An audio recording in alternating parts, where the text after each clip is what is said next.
রাধে রাধে বন্ধুরা, আগামী শনিবার 26শে জানুয়ারি ষট্টিলা একাদশী। ষট্টিলা একাদশী অর্থ হচ্ছে 6 প্রকার তিল দিয়ে, 6 তিলকে 6 ভাগে করতে পারেন। স্নান করবেন, ভগবানকে প্রসাদ বানিয়ে দেবেন, তর্পণ করবেন ভগবান শ্রীকৃষ্ণকে।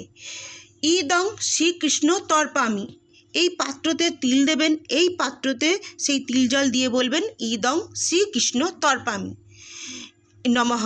তারপরে কৃষ্ণ মহামন্ত্র বলবেন, হে কৃষ্ণ করুণা সিন্ধু দীনবন্ধু জগৎপতি গোপেশ্বর গোপিকাকান্ত রাধাকান্ত নমস্তুতে।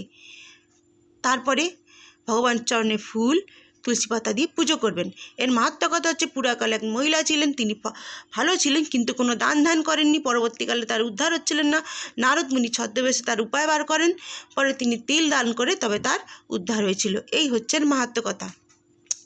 তো এই দিন তিল আমাদের একাদশী যারা করে খেতে নিক, এটা হচ্ছে পঞ্চশস্যের মধ্যে পড়ে, তবুও যদি খায় খেতে পারেন, কিন্তু দ্বাদশীর দিন অবশ্যই খাবেন, অসুবিধা কিছু নেই।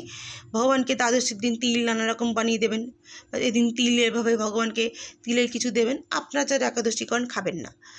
তো এই হচ্ছে মাহাত্ম্য কথা। আমি একাদশীর মাহাত্ম্য কথা বলতে এলাম। এবার তিল, কালো তিল হলে খুব ভালো হয়। তো সকলকে রাধে রাধে। এই হচ্ছে প্রসাদ আজকে সন্ধেবেলা, এটা হচ্ছে ফিরনি, এইগুলো দিয়ে ভগবানকে ভোগ নিবেদন করছি। সকলকে রাধে রাধে।